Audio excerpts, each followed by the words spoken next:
Okay, hey, you want to talk about some wrestling real quick? Why not? Why not, right? I mean, that's kind of the theme of our show, in and around Yeah, ish. yeah. We Okay, made our so livings in wrestling. yeah, that's good. Um, Christian is my first topic that I would like to talk about. We saw him in the Royal Rumble. He's been cleared. We talked about it on the show earlier. What do you think if you were Christian, or you were, say, his like real life manager advising him on some career moves?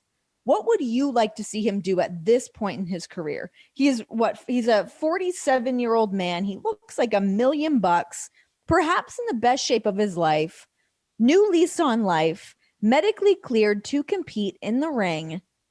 What does he do? If I was his guy and I was telling him, listen, baby, this is what we got to do. We're gonna keep you super exclusive. You're a main event player.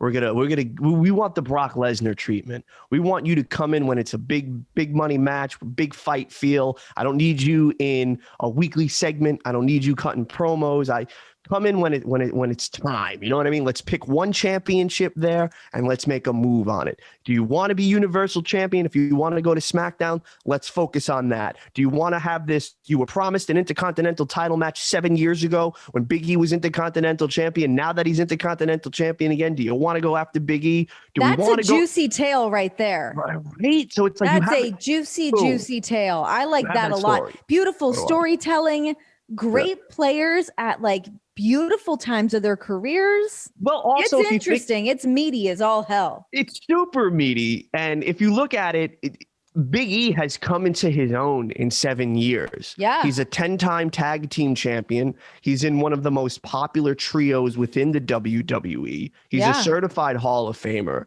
Super over. Oh, he's going to be a 2-time Hall of Famer, no question. He has to be. So, 100%. The only thing now that is missing in this really illustrious career is a dominant and monumental solo run. So the early part of his career, he was Intercontinental Champion, right?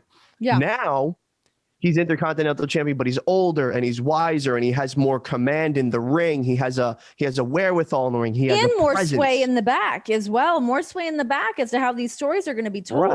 Right. So now it's like, and back then that belt was being passed around like a hot potato. Yes. Now the culture of just title switches has changed in WWE. Well, there's always been that conversation around the Intercontinental title too, of like, it's the most prestigious championship and it's for the workhorse and blah, blah, blah. But it has obviously lost that luster around it over the years due to what you just said. But you put it on somebody like Big E, and whether he were to drop it to Christian or not, I think that's like a beautiful tale within that championship story. And plus, that the promos alone are going to be worth their weight in gold. Oh my God, they'd be so good. And go ahead. Oh, no, I'm sorry to cut you off. The whole social media aspect as well. Yeah, Christian's not big on social media. He is, so he can help to kind of push that along on there 100%. Christian needs to step up his social media game. I often tag him in things, and instead of responding to it, he just texts me. That's not how that's supposed to work. But that's okay.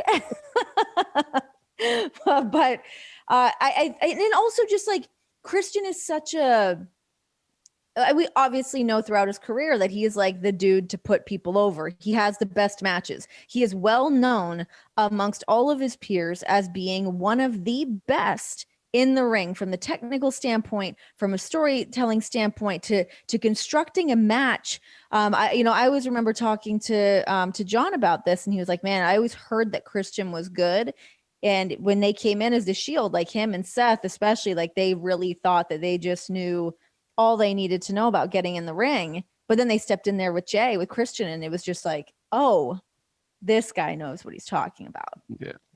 I mean, he invented the ladder match, for crying out loud. Which is a crazy concept to think about. They took that inanimate object that was used in wrestling, but it wasn't really used as a proper projectile or just like they use it as a person in the ring. Yeah. And that's what Edge and Christian really did.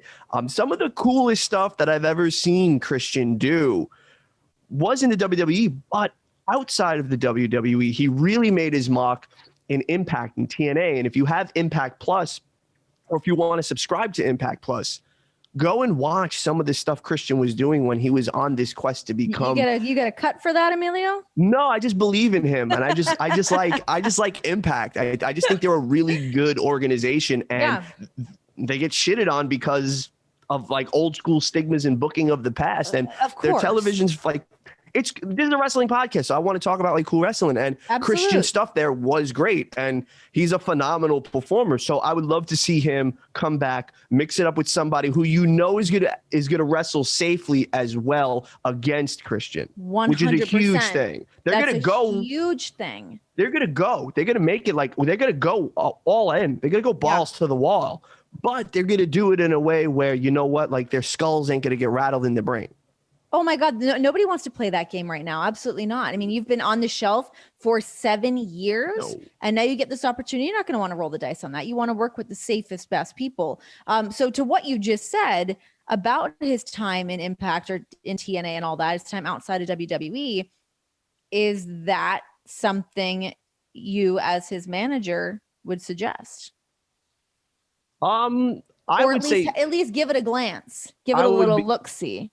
I'd be like, listen, listen, you're not signed with the Fed right now. You're not signed to New York. You're coming in. You want to go to New York? You want to go to Nashville? You want to go to Jacksonville? Yeah. You want to go to Japan? Where you want to go? Let's field the best offer. Let's see how many nuts we can grab.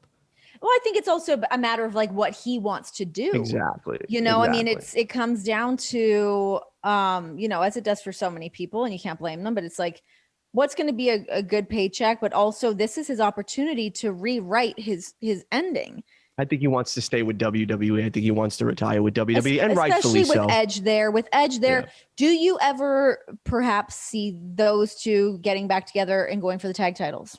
You know, that's one of the things that I thought the night of the Royal Rumble, and I wanted to share, but I forgot to even talk about that because we just had so much fun on the Royal Rumble episode, and you can watch that on YouTube, or you can go back on our feed. Subscribe, share, all that, baby. Smash that notification bell if you want to see more Renee Paquette.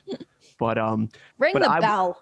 Ring the bell. I would love to see them go back and do it because that tag team division right now, stacked. You have the Street Profits. They're a phenomenal tag team. You have Bobby Roode and Ziggler, they're the SmackDown tag team champions right now. Then you have the Hurt Business, who are just crushing television right now. They really one of are. The highlights of Raw. So you can see Edge and Christian going against Shelton and Cedric, and I think it would be so good. So I would like to see them come back, and even if they want to work a part-time schedule, like do it, and then you can have some really fun. You can pop in, you can pop out, you could do the vignettes. Edge and Christian are just so much of it boils down to too is like, what's gonna make you like tick? What sounds like fun to you? Because the options, there's a ton of options. So it's like pick a lane, but you can bounce around and kind of check off all of these boxes during this run if that's the thing that you want to do. I think that's a huge thing to think about as well, because it's like, well, what do you want to do? Those two guys have done everything. So what is it do you want to do? I can't wait to have him on this show. Oh my God. That's the question you should ask him. Like, Christian, that's the only question I'm going to ask him. And it's going to be an hour-long answer of us dissecting how that's going to go. What do you want to do?